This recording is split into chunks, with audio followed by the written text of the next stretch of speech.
Welcome to NASA's Jet Propulsion Laboratory in Southern California. NASA's Ingenuity Mars helicopter hitched a ride to the Red Planet on the Mars 2020 Perseverance rover, which landed in Jezero Crater on February 18th. Now, the rover is getting ready to drop the helicopter off so it can attempt the first powered, controlled flights on another planet. Today, we'll bring you up to speed on the team's plans. I'm your host, Raquel Villanueva. To tell us about the upcoming milestones and the helicopter's test flights are Lori Glaze, Director of NASA's Planetary Science Division, Bob Ballaram, Ingenuity Chief Engineer, Hovard Grip, Ingenuity Chief Pilot, Farah Alabay, Perseverance Integration Lead for Ingenuity, and Bobby Braun, Director for Planetary Science at JPL. For anyone watching who'd like to submit a question, you can do so by using the Mars helicopter hashtag. Our phone lines are now open to the media, and you can ask questions by pressing *1 and enter the queue. To start, I'd like to welcome Lori Glaze. Thanks for getting us started, Lori. You bet. Thank you, Raquel. We're here today to celebrate great engineering achievements that required hard work, perseverance, and above all, ingenuity. The Perseverance rover carries with it the most advanced suite of science instruments we've ever sent to Mars, as well as several technology demonstrations, including the Ingenuity helicopter. Perseverance and Ingenuity are all of NASA missions. And by that, I mean they cut across science, technology, human space flight, and aeronautics. In fact, when the decision was made to add a small helicopter to the Mars 2020 rover mission, the Jet Propulsion Laboratory looked to our Aeronautics Research Mission Directorate for their expertise in rotorcraft aerodynamics. A small team of NASA helicopter experts assisted JPL in verifying that Ingenuity could fly in Mars's super thin atmosphere, and they also helped analyze the helicopter's design. When I reflect on Perseverance and Ingenuity, I not only think about the future science and possibilities that'll be enabled by these two engineering marvels, but also about those two words and how they represent the core human characteristics that got us where we are today. The very first wheeled rover vehicle to rove on another planet was Sojourner, which landed on Mars in 1997 and paved the way for a new era of Mars exploration. Sojourner redefined what we thought was possible on the surface of Mars and completely transformed our approach to how we explore there. That small rover enabled all the missions to follow, and now Perseverance, the size of a small car, is able to carry other technology demonstrations like Ingenuity, which will further expand our horizons. At NASA, we strive to anticipate what scientists are going to need to do great science in the future, and the technology demonstrations, by their very nature, do this. It's a high-risk, high-reward approach that allows us to test capabilities we can improve on later, which could also advance science on future missions. Ingenuity is a limited-time project. It will have 31 Earth days to attempt to be the first helicopter to fly on another planet. It isn't intended to collect science, but because its mission is so focused, it is, at its core, innovative. And that innovation is the heart of tech demonstrations. Another technology demonstration on board Perseverance includes MOXIE, which will test technology to convert atmospheric carbon dioxide into oxygen, which could help us enable human missions to Mars in the future. Tech demos related to the rover's entry, descent, and landing, like range trigger, allowed for precise timing of parachute deployment and helped us to avoid hazards on landing day. An earlier demonstration of the medley technology for Curiosity's landing enabled us to advance our understanding of atmospheric entry during the Perseverance landing.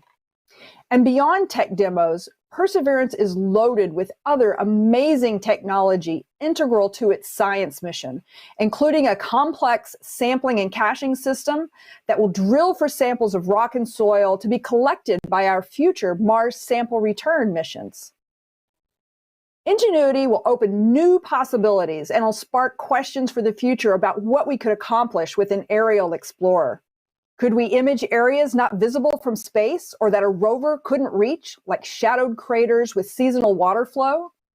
Could a helicopter scout ahead for rovers and help plot the most efficient course for the best science?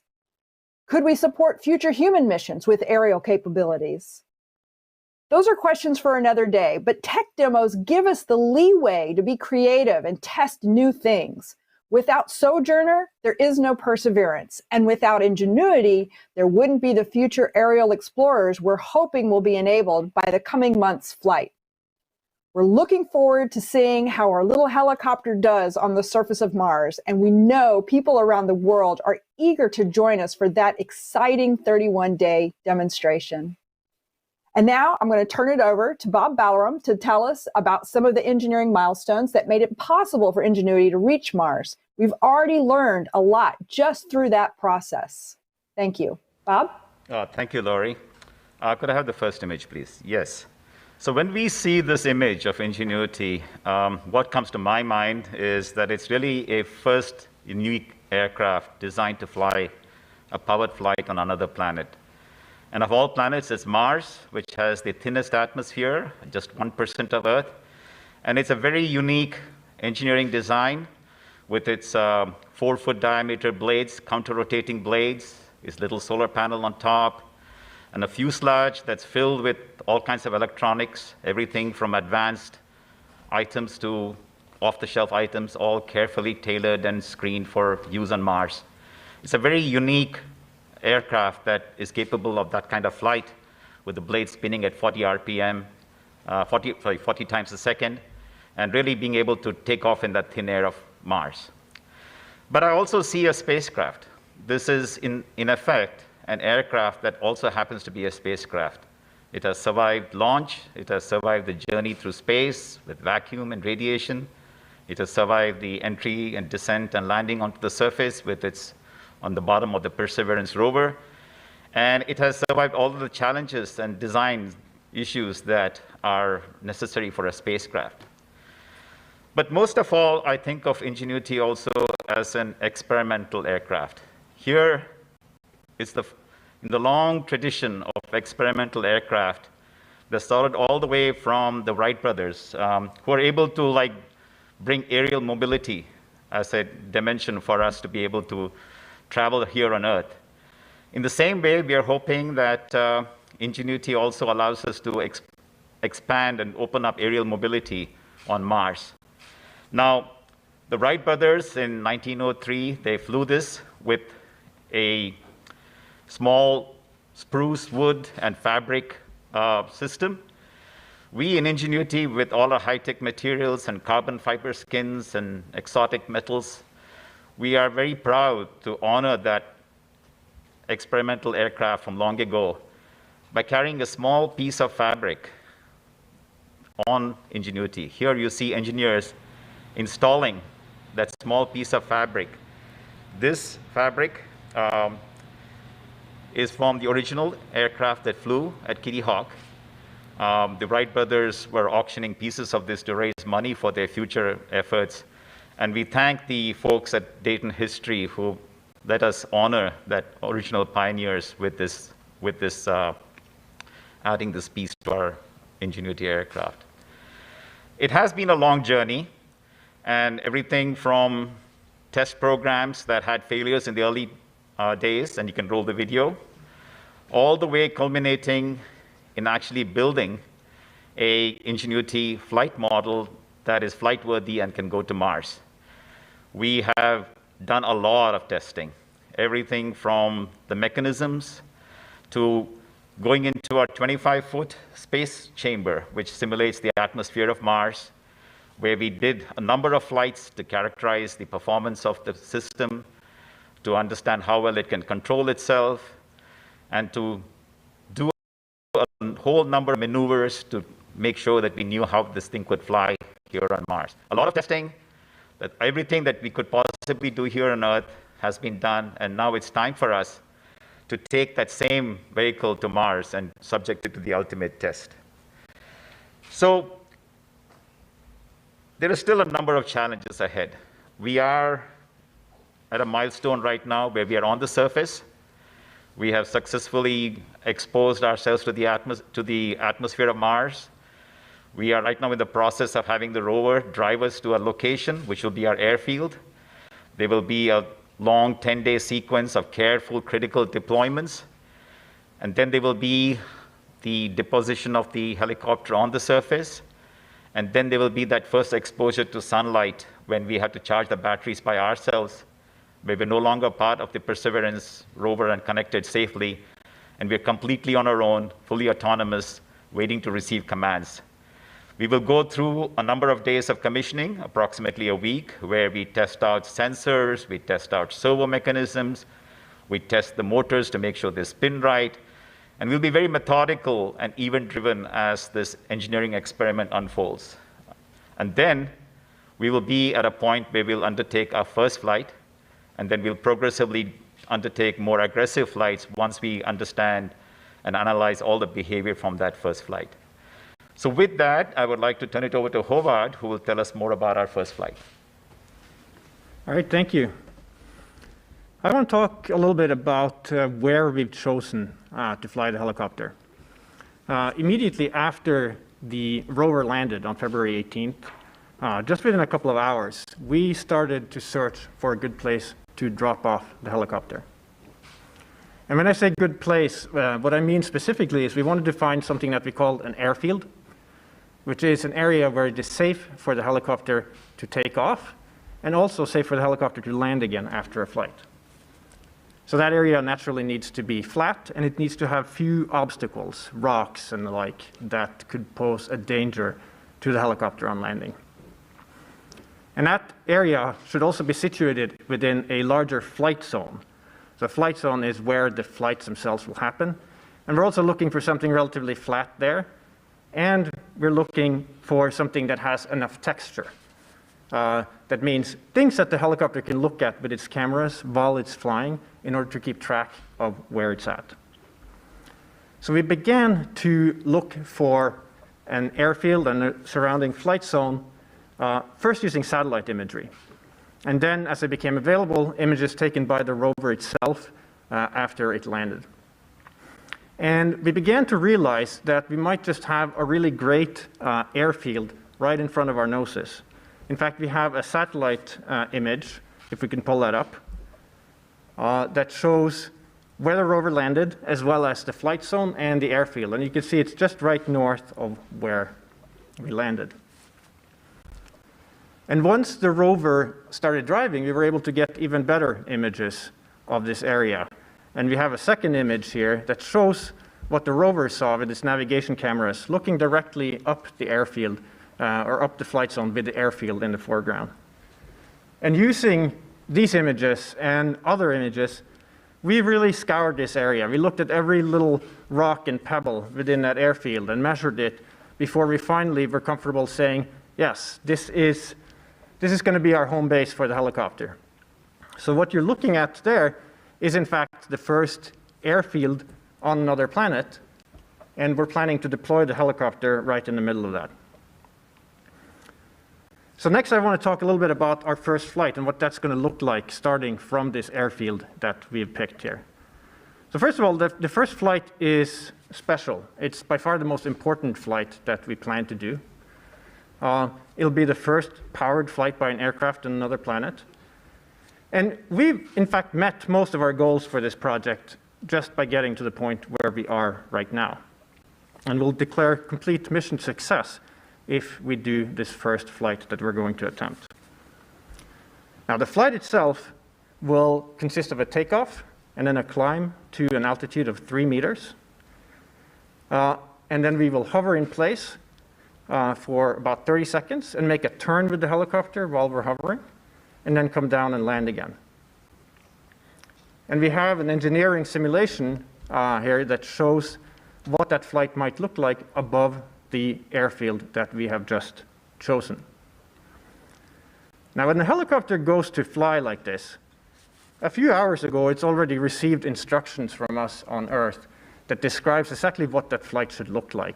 The detailed trajectory that it's going to follow, how fast it's going to follow that trajectory, where and when it's going to turn, when it's going to take picture, etc. So it knows at that point exactly what we would like it to do. But it has to work very hard during the flight itself in order to make that happen. In particular, it takes images of the ground below it at a rate of 30 images per second and analyzes those in order to track the features on the ground to see how it is moving across the ground. And it combines that with other sensor measurements in order to make tiny adjustments to the controls, 500 times per second, to stay exactly on the trajectory that we've prescribed for it, and to fight off disturbances that tries to take it away from that trajectory, like winds and gusts. So with that, I'd like to turn it over to Farah, who's going to talk about how the rover will be supporting the helicopter during the flight experiment. Thanks, Håvard. So yeah, I'm going to be talking to you a little bit about how we get from where we are today to that first flight early in April and how the rover team is supporting the Ingenuity mission. So if we look at our first picture here, I love this picture. We took this picture on Sunday on Mars using our robotic arm, and we peeked under the belly of the rover.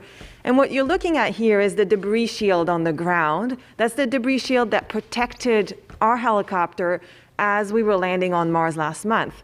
But what's the coolest thing is you can see Ingenuity there, all tucked in below the rover, doing okay. Everything is all in place, and she's ready to get to the surface of Mars. So what's going on right now is that we're driving to that helicopter deployment area that Håvard just talked about. That's going to take another couple of days.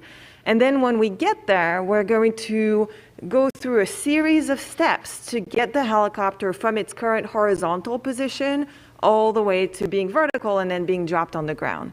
That's a very prescribed and meticulous process where we separate, there's a number of launch locks and attachments that we separate one by one.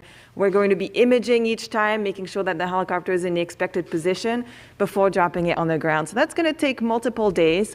with the most stressful day, at least for me, is going to be that last day where we finally separate the helicopter and drop Ingenuity on the ground. And if we cue up the video here, you can see the testing that we did in the Mars yard, which is our version of Mars here on Earth when we do all our testing, where we dropped that helicopter and backed away from it very slowly. So on that last day, we released the last restraint and slowly drive away from the helicopter, making sure that we don't hit it or anything. And what's most stressful is that once the helicopter is separated, we actually have to drive away from it within 25 hours. Because as Bob mentioned, the helicopter needs photons, it needs sun on its solar panels to charge its batteries, and it can only survive one Martian night without that. So that's going to be a very stressful period, but what I look forward to the most is after we do that drive, we're going to get that first shot of Ingenuity on the surface of Mars on her own there, and I just cannot wait to get that first picture. I think it's going to be a really great moment for the entire team. So after we've dropped Ingenuity on the ground, as Bob mentioned, the helicopter is going to go through a series of commissioning steps, right? Wiggling the blades, doing a bunch of checkouts. From our end, the rover is going to slowly be backing away, imaging Ingenuity every step of the way to what we call the rover observation location. Think of it as a lookout point. Like if you ever go to a national park and you have a beautiful view, you want to park there and look. Our rover is going to do that, and our beautiful view is going to be Ingenuity. And we are going to do our very best to capture Ingenuity in flight. We're going to be taking images. We're hoping to take video. Now, I'm going to warn you, it's hard. Space is hard, and in this case, we have 2 missions that have their own separate clocks, and we got to get that timing right to get that first flight. But we're trying very, very hard to catch that and get that. So before I hand it over here, I just wanted to give you a little bit of an anecdote, a little bit of a personal side to this. So on the rover side, we're kind of a small team supporting the Ingenuity team.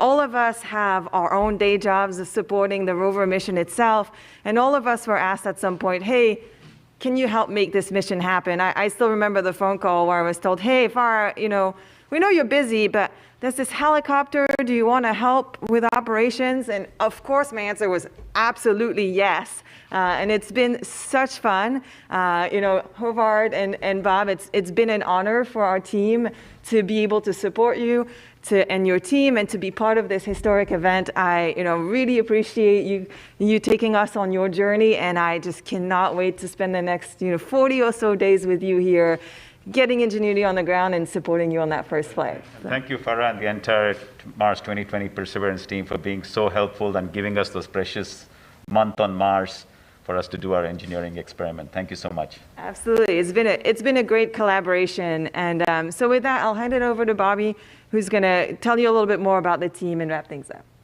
Well, thank you. Appreciate that. Before I get started, I just wanted to say a little bit about my former community in Boulder. I've been at JPL for about a year now, and prior to that, I had the privilege of serving as the Dean of Engineering at the University of Colorado Boulder. And I just want to say that, from all of us here, that our hearts go out to that community today. Boulder's a special place for many reasons, one of which is the connection to aerospace and space exploration. In fact, JPL has many partners in Boulder and across Colorado. And so to my former students, the faculty and staff that I worked with every day, and the whole Boulder community, I just want to say that we stand with you and know that you'll get through this. Thank you. This past year, our world and the lab has largely been about perseverance. But as we approach April, while we continue persevering, it feels a lot to me like the month of Ingenuity. And it's Ingenuity and this team that are primed to make space history in April, marking humanity's Wright brothers moment, the first flight of a powered craft on Mars. Ingenuity is an apt descriptor for the helicopter, but also for this team. I've watched them closely. They're close-knit, resourceful, creative, imaginative, a diverse team of innovators. And I want to take just a moment on behalf of the lab to thank the whole team for what they've already accomplished, what they've already taught us about perseverance and ingenuity as they traveled the road to Mars. Now, this team would be the first to tell you that while they may be able to fly in a near vacuum, they couldn't build Ingenuity in one. And in fact, we've had a great set of partners in this endeavor. With their deep knowledge of rotorcraft, the NASA Ames Research Center has been a source of invaluable assistance to this project. NASA Langley Research Center made significant contributions in the area of computational fluid dynamics. And in addition, I'd like to thank some of our partners at AeroVironment, at Qualcomm, and at Lockheed Martin. As Dr. Glaze mentioned earlier, Ingenuity is a tech demo. And historically speaking, it wasn't that long ago that another Martian tech demo was assembled in a clean room only a few hundred meters from where we are today. Sojourner. Sojourner demonstrated the value of surface mobility. And that tech demo mission was followed by the great scientific discoveries of Spirit, Opportunity, and Curiosity. Now, we've now added the name of Perseverance to that impressive list, a series of increasingly sophisticated science emissaries that have advanced our knowledge of Mars and taught us a little bit more about our home planet Earth. They've brought Mars home to all of us. And to think, it all started with a tech demo. In this same spirit, I can only imagine where we may be a decade or so from now. If we can scout and scientifically survey Mars from the air with its thin atmosphere, we can certainly do the same in a number of other destinations across the solar system, like Titan or Venus. We can provide higher resolution measurements, perhaps from orbit, fly farther, perhaps, than a rover could traverse, or access sites that are difficult to reach by these other means. The future of powered flight in space exploration is solid and strong. Now, I'd like to take a moment to talk about the location that Perseverance is headed towards, and from which it will watch over Ingenuity's historic flight. The team has decided to name this location on Mars in honor of our longtime colleague, mentor, and leader here at JPL, Jacob Van Ziel. Jacob passed away unexpectedly in August of 2020, about a month after the Perseverance launch. He joined JPL in 1986 and served crucial roles over a 33-year career that touched nearly all aspects of the science operations that we conduct at JPL. From ushering in the use of synthetic aperture radars for Earth science, to leading the teams responsible for making breakthrough discoveries in the cosmos, Jacob was a Renaissance man. He seemed to do it all. He contributed to the success of the Spitzer and Kepler space telescopes, to Juno's mission to Jupiter, to the Dawn mission to the asteroids, Cassini to Saturn, and InSight Mars lander. Jacob was also a pioneer and an innovator himself, who helped develop the Marco mission, which were the world's first interplanetary small spacecraft, which flew as a tech companion along with the InSight lander. When Ingenuity was conceived here at JPL, it was Jacob who pushed this team forward. A native of Namibia, Jacob came to America in 1982 as a graduate student at Caltech, where he earned a master's and PhD in electrical engineering, and he began to work at JPL immediately thereafter. He was passionate about sharing the excitement of space exploration with the people of Namibia, across Africa, and across the globe.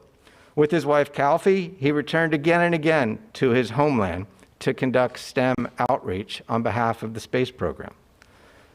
Now, Jacob was a dear friend, a mentor, and a devoted teammate to me and to all of us across JPL. It remains hard for many of us to imagine our community without his light and smile. Ingenuity was one of Jacob's final projects at JPL, and it would not exist today without his leadership, dedication, and patience. He was the guiding force watching over this team, his team, and he would have been so proud to see the product of this team's hard work. On behalf of all of us at NASA, at Caltech, and at JPL, and in particular on behalf of the Perseverance and Ingenuity teams, it's my honor to announce that today we are recognizing Jacob's sustained and significant contributions to space science by naming the location on Mars from which Perseverance will look over Ingenuity's historic flight as the Van Zeel Overlook. May he continue to watch over this team, and may his memory continue to guide us, encourage us to be bolder and dare mighty things. Thank you, Raquel. Back to you. Thank you for that beautiful tribute, Bobby. And we are now ready to take media questions. Remember to press *1 to get put in the queue, and please direct your questions to one of our panelists. We're also taking questions through the Mars helicopter hashtag. To start off on the phone lines is Marcia Dunn from the Associated Press. Yes, hi. Good afternoon. Two quick questions. Could I have a little bit of a timeline in April as to when you think you'll be meeting your milestones, and what target date at this point, no earlier than date, do you think the first flight might occur? And the fabric sample from the Wright Flyer, could you tell me how large of a piece of sample that is that flew on Ingenuity? Thank you. You take that, Bob? Yes, so let me take that. So our current best estimate of when the flight could happen is no earlier than about April 8th. But things are fluid. As I mentioned, we are very event and experiment driven. So that could be changed by a few days in either direction. But that's the best guess that we have right now is April 8th. The piece of fabric is about the size of a postage stamp. And so it's really a small little element that's been sealed and wrapped in appropriately, and it's been attached to a small cable on the underside of the solar panel. And it's called Pride of the West. That's the kind of fabric that was used on the original flyer. And it's like, that's what's there on Ingenuity right now.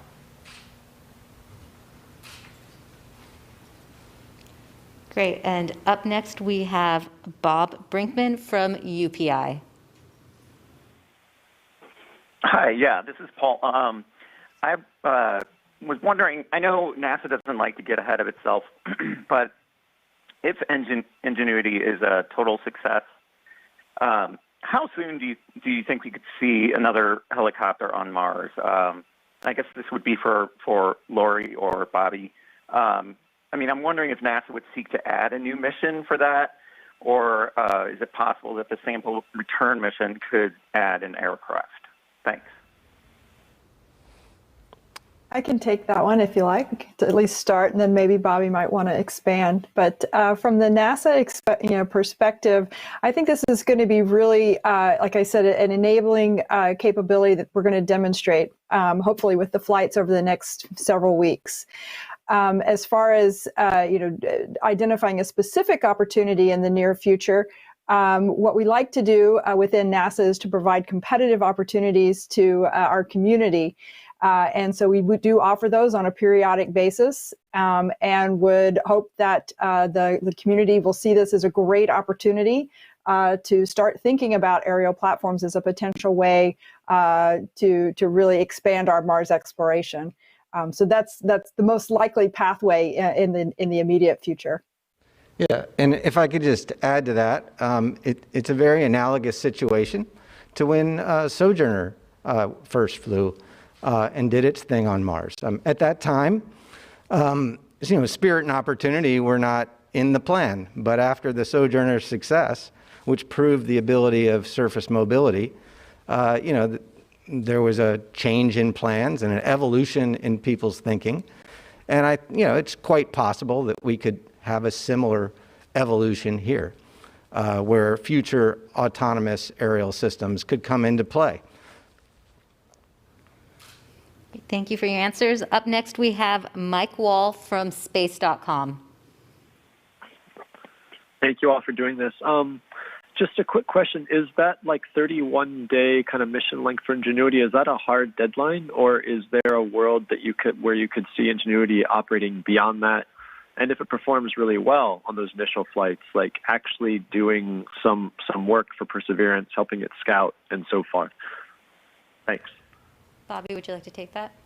Yeah, I'll take that. It's the month of Ingenuity, right? And we're very confident that we can conduct our technology demonstration and meet all of its objectives in that month.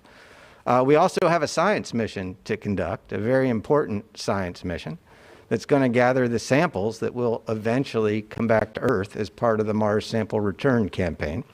So that month is our window to conduct the technology demonstration experiment, and we're confident that we can do so. Thank you, Bobby. Up next, we have Irene Klotz from Aviation Weekly. Thanks very much. My question is for Bob Balaram. You mentioned the flight testing in the chamber, of course.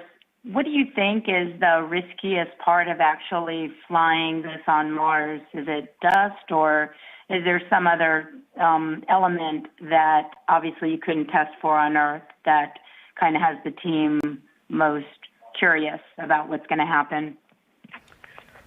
Yeah, I think the biggest challenge will be that we are flying in the atmosphere of Mars, which has its own dynamics, its own winds, wind gusts, and so forth. And these are things which we tested with wind tunnels in our chamber. We have some confidence that everything will be good, but there's nothing that beats actually being in the real environment of Mars to actually see how well the flight and aerodynamics actually works out. There are also other challenges related to surviving the night. We have a thermal system for this very small system, which is it's difficult to keep a small system warm through the night, as you can imagine. And so just to see how well that thermal system protects us through the night, how well does our solar panel work? There are a number of engineering aspects before we even get to the flight. But when it comes to the actual flying, it's really the winds and the dynamics of how all of that interacts with the helicopter that would be the most interesting thing for us to learn. Thank you, Bob. Up next, we have Joey Roulette from The Verge. Hey, thanks. I was just wondering, and this is for anybody who would like to answer, is there anything that you guys have learned or anything that Perseverance has experienced on Mars since it landed that has changed your expectations for Ingenuity's flight? And also, is there anything that would prevent Ingenuity or save Ingenuity from blowing over if there's a gust of wind or something once Perseverance backs away from it? Thanks. Yeah, I can take that. So we are learning more and more about the specific winds and atmosphere and temperatures and how dusty the place is, how much. So we're getting a lot of information that is helping us finalize our plans. But there is really no concern in the sense of anything blowing over. The forces are really quite small in terms of having the helicopter topple over when it's on the ground. So really all the challenges are related to aerial flight, and we will get more information all the way up to the day of the flight. We have a weather forecast team that is telling us every day what the winds will look like as to the best estimate and the best knowledge. We will know what the solar power looks like during a commissioning phase. So we'll be fully prepped up for that first day of flight, and right now things are looking fairly reasonable. There's nothing that stands out as a unique challenge or a unique hazard in anything. Thank you. And up next on the phone lines is Issam Ahmed from AFP. Yeah, hi. Thanks for taking my question. My question was about that most perilous phase, which Farah Ali Bey described. What might happen? Could you just dig into that a bit more about what the issues are and what might happen if Ingenuity doesn't get the charge it requires? Does it just die then? Is it irretrievable? Yeah, sure. So that last sort of stressful phase that I was talking about is the deployment of Ingenuity to the ground. So think of it as Ingenuity is vertical below the rover, and we separate its last connection to the rover, and that's the connection that gives it energy, that keeps it warm overnight. So that timeline that I talked about is 25 hours in terms of how long our batteries will last from our models without getting any sunlight on the helicopter. So from the rover point of view, that's a reasonable timeline. We're not talking about, we just have to drive 5 meters. It's something that we do every day on Mars right now. But still, we are giving ourselves as many shots as we can to get that drive off because it has such huge implications on the helicopter. So what we're doing is that we're dropping the helicopter on the ground. We're actually going to have ground in the loop. Us humans here are going to be able to interact and see what happened with that drop, and then we'll command a drive away from that helicopter. If that drive doesn't happen on that day, we as a team will have overnight to debug and to figure out what happened and drive off the next morning, and Ingenuity will still be okay. We have a great team of engineers, and I'm sure that whatever Mars throws at us, we'll be able to deal with it. And we sure have practiced a lot for that day to make sure that we get Ingenuity safe on the ground. Thank you. I can add a little bit to that. As long as they do get off eventually during the next day, we have a pretty good chance of charging up a battery. It may not be a full day of charge, but it'll be partial. So if there's any delay over and beyond 25 hours, it's not necessarily that, but that's what the team is making sure that we don't get shaded under the rover for that longer time. But if they can get off the next day, even if it's a little bit late, we should be okay. Thank you for your answers. And we have social media questions coming in as well. On YouTube from Gaming Nerd 353 asks, how high do you think it will go up in Mars' atmosphere? And if it works, how will it help in future missions to Mars? Howard? Yeah, so the first flight that we're going to do that I talked about earlier, we're going to go 3 meters high. And then our nominal flight out height for the remaining flights is 5 meters above the ground. So that's mostly where we're going to be. Now, as far as the potential that this has for future exploration, you can kind of think of it as, we use drones and helicopters here on Earth for all sorts of things that they're more suitable for than land-based vehicles, right? So you can just imagine being able to have that same capability on Mars, flying around on Mars. And that could be for reconnaissance purposes, taking pictures to scout out areas, potential science targets for future rovers or even future astronauts on Mars. Or it could be carrying its own science instruments into areas where you can't get with a land-based vehicle. So that's the kind of potential that this technology could have for the future. And Hovard, for our American audiences, could you convert the meters too, please? Yeah, so it's about, it's about 15 feet. Is the height of the most of the flights. Great, thank you. And up next on the phone lines is Robert Hotz with the Wall Street Journal.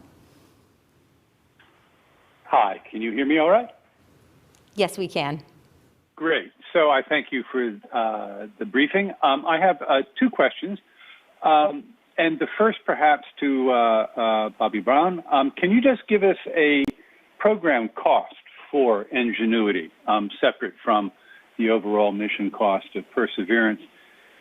Number 1. Number 2, and as a subset of that, can you give us any idea about the development cost of these remarkable helicopter blades that you all have developed to handle the very thin Martian atmosphere? So number 1, the cost question. And then number 2, is there any technology transfer or relationship in an engineering sense between the development of the rotorcraft for Mars and the development of the rotorcraft or hovercraft that's being prepared for the Dragonfly mission to Titan? Thank you. Mm-hmm. So, yeah, I'll take the first question, and then I'll turn the rest over, I think, to Bob. But the program cost for Ingenuity was on the order of $80 million. And that's separate from the Perseverance cost itself. Bob, do you want to talk about the blades and their design? It's a little bit difficult to separate out, a particular element because this design was done in a very integrated, holistic sense where a lot of engineering trades across multiple subsystems, power, blade design, fuselage design, thermals. So it's very difficult to isolate the cost. So I don't think there's an easy way for anybody to come up with an answer as to what the particular blade, technology work ended up costing. With regard to your second question about Dragonfly, so yes, we have been in conversations with them. They've been especially interested in getting some of our early thoughts on what kind of testing we did. After all, part of the invention here was not only to build Ingenuity, but to build a test program for a first-of-a-kind system, there are no, places to go to sort of look up what should you test next. So they have, some of the engineers have been in consultation with us as to what kind of testing would make sense. So we have given them some of our inputs. And so that's the nature of the interaction at this point. And I'm sure as their program matures and they go into other phases of their development, there will be folks on the Ingenuity team who will be able to offer help and guidance to the extent that we can. And we can also get Lori in here. Lori, would you like to answer some of the questions as well? And we can also get it repeated for you. Sure. No, I'll just expand a little bit on Bob's comment there. That I'm really glad to see, across NASA, we like to learn from each other, and we've got this great experience and expertise here from the Ingenuity team, and of course the Dragonfly team is just getting started on their development of working on the quadcopter, the large rotorcraft that they're planning to send to Titan. It's going to be really interesting to see how this kind of capability will scale up. Of course, there are similarities and differences between both of the different flight systems. And of course, the environments are very, very different. But I think, what we learn from this experiment will definitely feed forward, and really happy that we're, having this ability to take the information that we learned from one mission and move it on and take that to the next mission. Thank you, Lori. And we also have costs in the Ingenuity press kit that is available online as well. And up next on the phone line is Bill Harwood with CBS News. Yeah, hey, thank you. I think this is probably for Bob. Is the limit, the 5-meter maximum altitude, is that just based on general principle being safe, or is there anything to do with the nature of the Martian atmosphere that makes you not want to go higher? And a second question, real quick, if the device flips over on its side or something during the landing, would it even be possible to use the rover and its robot arm to maybe come to the rescue and flip it back over, or would that just be all she wrote if something like that happens? Thanks.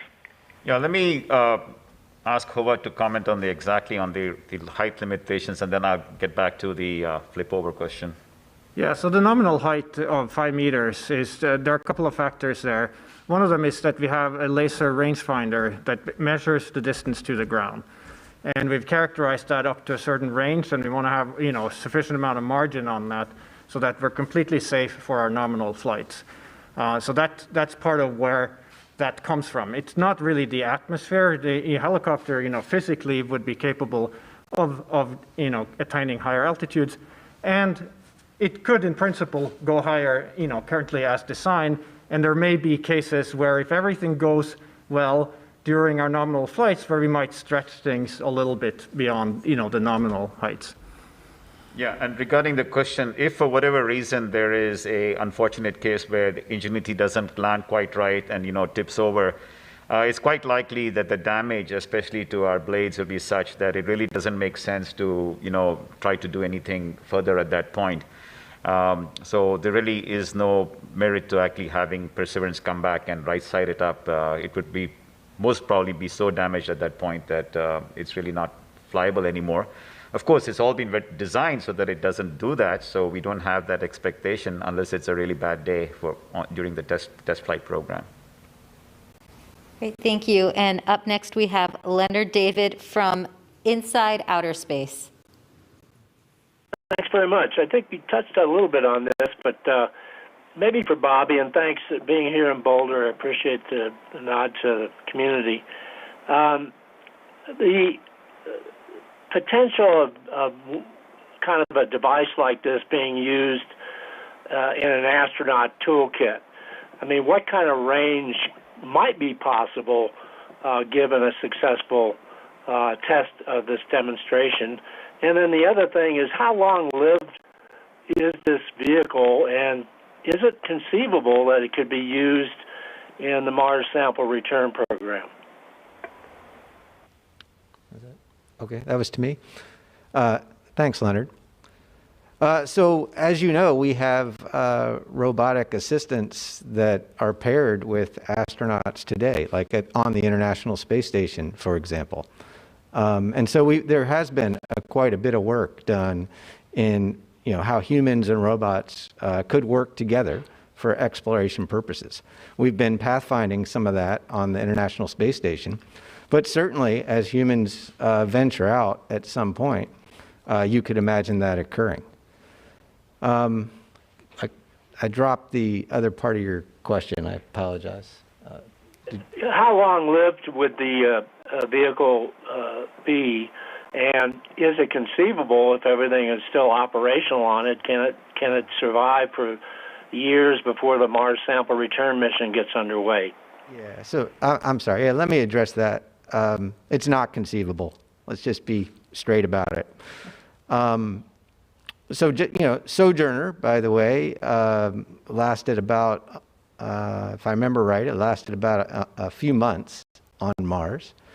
It was a tech demo, right? And it did not have the long life that Spirit, Opportunity, Curiosity, and we believe Perseverance will have.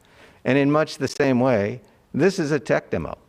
It's been sent to Mars to prove the capability. And we believe we can prove that capability. We can meet all the flight test objectives in the month of Ingenuity. So there's not really a need for that long life. It hasn't been designed for that purpose. And so there's really no way I could conceive that it could last through the harsh conditions on Mars for the length of time it would take to participate in some future mission. Okay, thanks so much. Thanks, Bobby. Lori, would you like to weigh in on this question as well? I think Bobby's done a really good job of answering both aspects of the questions. I'm not sure I have much to add, but as he said, it's not designed to last for very long. It's a technology demonstration. It's designed to last as long as we need to prove out this incredible capability. Right, thank you. And up next is a social media question. Akashan on Twitter asks, when can we expect to see some results, videos, or pics from the Ingenuity helicopter? Farah? So we'll be taking videos and images, as soon, every day, every step of the way. But obviously videos and images are high volume, high bandwidth, to get down to Earth. So on the days while we're flying, for example, we're going to prioritize getting the helicopter data down first. And that's the most important. That's what tells us if we've been successful or not. And then behind that will come the images and videos. So for every major milestone, we're expecting probably within the day or two, depending on how our bandwidth looks, that we'll be getting those images and sharing them with the public. Everything is available on mars.nasa.gov/perseverance. Great, thank you. And up next we have Paul Gross from WDIV-TV in Detroit. Well, thank you very much for taking my question. I actually have two, and I'll ask them separately because they're different questions. First question is, what was the greatest engineering challenge in designing Ingenuity? Was it, for example, getting enough lift in the thin Martian atmosphere or maintaining enough power so it could even fly? I mean, what was the greatest engineering challenge? And then I'll have one more question. Yeah, I can take that. I think the biggest challenge was to control the mass, the total weight of this aircraft so that it would be as light as possible. The gravity on Mars helps a bit in terms of flying. It's about 40% of what you have here on Earth. But anything that gets heavy just won't be able to lift off in that thin atmosphere despite your best attempt at aerodynamics. So to keep a design where every part was carefully weighed and managed and constraints were put on the design process to make sure we didn't get a mass growth that would make flight not possible. That was the major challenge through the entire design process. And my second question, and I'm asking this because one of you alluded to this earlier, and I'm asking you this because I'm a meteorologist, but you mentioned about a weather forecast team providing you forecasts on Mars. Now, I know we get some weather data from Mars. I was not aware that you were trying to forecast the weather on Mars. Can you discuss that process and how often are you getting briefings and just describe that whole part of the process? Yeah, let me discuss part of it, and then I can turn to Howard as a pilot of the Ingenuity to talk more. So we look to weather for two main reasons. One is we want to get some sense of how much energy we're going to use keeping things warm. Is it a breezy day on Mars? Is it a breezy night on Mars? So that allows us to forecast, what thermostat settings we need and how much power we're going to use to keep ourselves warm. The second one, which is what a pilot would care about. And in that context, Howard, do you want to talk about you as the Ingenuity pilot? What are you looking for and how are you getting it? Yeah, so there are two particular weather products that we look to. One is the density at the time of flight. And fortunately on Mars, things tend to be very repeatable from one day to the next. And so we get these density curves that show us how the density varies throughout us all. And it allows us to project into the future what it's going to look like when the time to fly comes. And the way that we use that is, first of all, the density has to be within a range where it's flyable. And then we also adjust the rotor speed of the helicopter according to what the predicted density is at the time of flight to be optimal for that. And the second weather product that we're interested in is wind. Air density, correct? Say it again? For the benefit of the others that are listening, you're talking about the air density? That's correct, yes, the atmospheric density. And then the second thing that we're interested in is wind. And we don't use wind directly for planning a flight other than to make a go, no-go decision. So we want to have a reasonable amount of confidence that the wind is within a certain range where we don't exceed the airspeeds that the helicopter is designed for. Well, I hope those forecasts are reliable. Thank you all very much. Great, thank you. And up next, we have Gina Sunseri from ABC News. Good afternoon. I'm just curious, when you make the decision to fly, what will the audio loops be like? Will you have a no-go countdown like we get for launches and other events? How does that work? Yes. Yeah, I can take that. So basically, since Ingenuity operations are done a day ahead of the actual flight, so we will be looking at weather patterns, our engineering performance on the days leading up to the flight. And then we will make a go, no-go decision as to whether we want to uplink commands to the helicopter to fly the next morning or late in the morning or very early in the afternoon. Those are the kinds of decisions we'll be taking here on Earth. But they will all be decided on the day before, and then the helicopter will execute those while theoretically, I suppose, we'll all be asleep, but I somehow don't think that'll be the case, at least for the first flight. And so then we get the products back in the downlink that comes from Mars in the afternoon, and we make an assessment as to how we did. So it's not, the real-time responsive sort of countdown, go, no go kinds of things that you would see in a launch where everything is very immediate. This is a much more deliberative process that happens the day before and an assessment of the results on the day after. Great, thank you. And up next on the phone lines is Justin Silverman with Vice News. Hey there, thanks for taking my call. This is all super interesting stuff. I'm wondering, regardless of how the technology demonstration goes, what other kinds of powered flight have been considered for the atmospheres of other planets? Has there been discussion about jet engines or even hot air balloon type lift systems? Would you like me to take that one? Lori, yes, I can speak to it. I'll speak to it a little bit. Just to be clear, there actually has already been a flight on another non-powered flight on another planet. The Europeans and the Soviet Union actually conducted a balloon experiment in the atmosphere of Venus way back in the 1980s. And so that has been done, and certainly balloons are a possible platform in various atmospheres if you've got sufficient the right density conditions there. You could also have glider planes have been considered and thought about.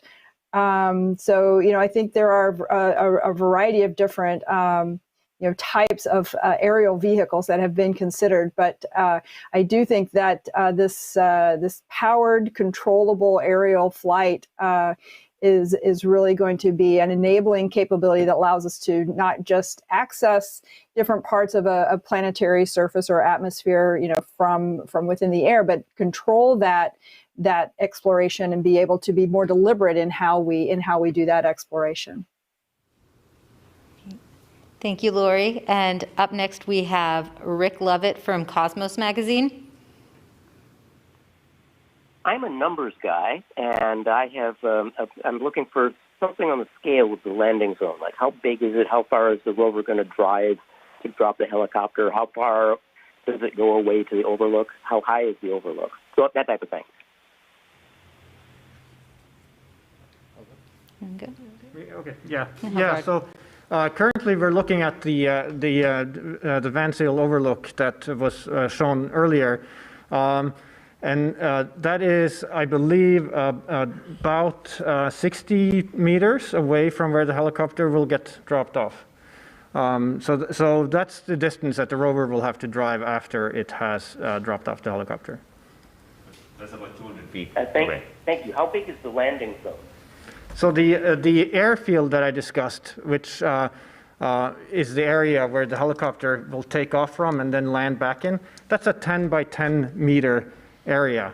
And then the entire flight zone from one end to another is on the order of about 90 meters. Thank you. Yeah, and I just want to add, as shown in the image, the Van Zyl overlook is about a meter or so higher than the flight zone. So it has an elevated view, if you will, of the flight zone. Great, thank you. And up next we have John Amos from the BBC. Thanks very much for doing this. Can I just confirm, you've actually driven past the airfield, haven't you? You've gone east of the airfield and now you're driving back. Is that correct? And also that final flight, I think you're going to attempt 5. What is the likely profile of, assuming everything is successful, what is the likely profile of that 5th flight? Hovar, do you want to take that? Yeah, so it is correct that we drove past the airfield, and part of the reason we wanted to do that is we were able to get these really nice images that we looked at earlier, right from the corner of the airfield, that allowed us to actually measure centimeter-sized rocks and really map out what the potential hazards are in that area. And so now we will be driving back to that airfield to drop it off again. And let's see, the other part of the question, what was that again? Yeah, it was, I mean, you're going to do a sequence of flights, aren't you? I think up to a maximum of 5. I'm just kind of wondering what the most complex flight would look like. So we currently, the way that we're planning it right now is we have sort of a set of flights for the first 3 where we're focusing on demonstrating basic capability to hover, and then traversing and going slightly, longer distance where we go down the flight zone and back again. And then if we get past those, we will assess, did we meet all our objectives during those flights? Do we want to go back and retry some of those things? Or if everything goes really well, then we might try to stretch our capabilities beyond those basic capabilities. But we haven't planned that in detail at this point. We're going to play a little bit by ear and see how things go as we get into flying. So you could do something quite dramatic as your last flight because it wouldn't matter. I don't want to speculate here on what we'll do for that flight. We're going to see as we proceed. Yeah, I think I want to emphasize that this is an engineering experiment, and we will expect to learn from each of these flights, and that will inform the decisions we take for successive flights, whether it's retry attempts, whether it's stretch goals. Those are all things that come as part and parcel of doing a technology demonstration. And so we'll see where we are, tune in later and see where we are and follow us on a journey. And we'll keep you posted, both on the web and in other new media outlets, to let you know as those plans evolve. That's right, thank you. And up next on our phone lines is Leo Enright from Irish Television. Thanks very much, Gabrielle. I'm with Jonathan on going for one of those craters. I'm sure that's what he's thinking, and I definitely think that would be cool, east or west of the landing site. My question, though, is somebody on the team at a technical meeting I was at recently said that this vehicle has more computer power than all, as I remember, I don't have the notes in front of me, than all previous American interplanetary missions combined. Can somebody, is that right? That seems extraordinary. I can take that.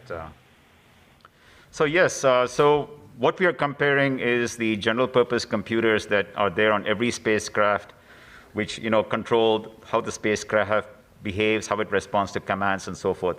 So the particular computer that we are using here on Ingenuity is about 150 times faster than the one on Perseverance. And that's just a reflection of the fact that we are able to exploit in this technology demonstration some of the latest bleeding edge, cutting edge products that are out there in the commercial industry. The processor that we have is very comparable to what you have on your cell phone from a couple, 3 years ago. And that is something that we as a technology demonstration are able to take advantage of. And it's not designed for space, but we went through a process where we convinced ourselves that for this technology demonstration and our risks posture that we take with these kinds of demonstrations, it provides the computing which is necessary for a lot of the navigation and image processing functions that Howard mentioned. So yes, if you actually add up all the computers all the way back that have flown out into the solar system and you sum it all up, we do dwarf it by a large 2 orders of magnitude, just because we are at that place in technology here on Earth and we have those kinds of processes available. And do you rule out going for one of those lovely craters? Is that a question there? I think so. Could you repeat the question again, please? Sorry, I was just wondering, do you rule out going for one of those craters on your 5th flight? They look gorgeous. Yeah, so as was mentioned earlier, we're going to talk about the subsequent flights when we get there. We're focused here today on, that Wright brothers moment, frankly, getting powered, controlled flight, then adding mobility and adding other capabilities like any flight test program would put forward. And so that's the path that we're going to follow. And we have a social media question up next. It is from Shelby on Facebook, who asks, what will Ingenuity sound like on Mars? Havard? So when we've done flight tests here in our 25-foot space simulator, we've had microphones inside the chamber. And what it sounds like is pretty much like a small airplane taking off. It's about the same RPM as you would hear if you're standing, next to an airstrip and listening to propeller airplanes. And so you can actually go online and see some videos of our flight test, and you'll hear exactly what I'm talking about there. What it will sound like when you're standing, say where the rover is going to observe us at a distance. We don't frankly know exactly, how powerful that sound, how well it's going to carry, on Mars compared to in a metal box like the vacuum chamber that we tested on here. Thank you. And we have another social media question as a reminder that people of all ages are tuning in. Blair on Twitter asks, on behalf of his son, Logan, age 6 years old, does this mean one day that I'll be able to fly my drone on an obstacle course on Mars? Bob? Yeah, I think I would first encourage you should first design and help build us that drone that will be much more capable in Ingenuity and can do all those wonderful things. And once you help us do that, then yes, and then you get to Mars, please fly it. We'd love to see that moment. That would be the really good outcome of all our early pathfinding work out here.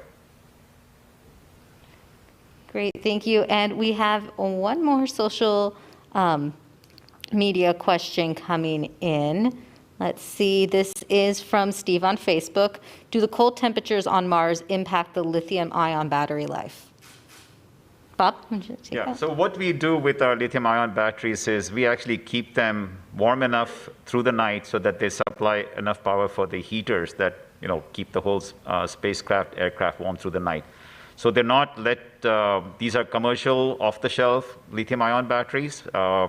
They've not been specifically tailored for low-temperature applications, even though that could have been done. We didn't go that route. So we basically keep our batteries warm enough so that they can generate enough power that we need through the night. And then when it comes to the actual flight, we warm them up so that even more, so that they can provide all the high power that the Ingenuity's motors need to operate the aircraft. Great. Thank you, Bob. Now, we have no shortage of questions coming in, but we unfortunately can't answer all of the media questions on air. For those of you with additional questions, please call JPL's Digital News and Media Office. We'll also continue to answer social media questions online. And thank you for all your questions. And thank you to our panelists for joining us today. To learn more about the Ingenuity helicopter, visit go.nasa.gov/Ingenuity. To learn more about the Perseverance rover, visit mars.nasa.gov/Perseverance, where you can also see the latest images coming down from the rover. And if you're on social media, join the conversation about the helicopter by following @NASAJPL and use the hashtag MarsHelicopter. Thank you for watching.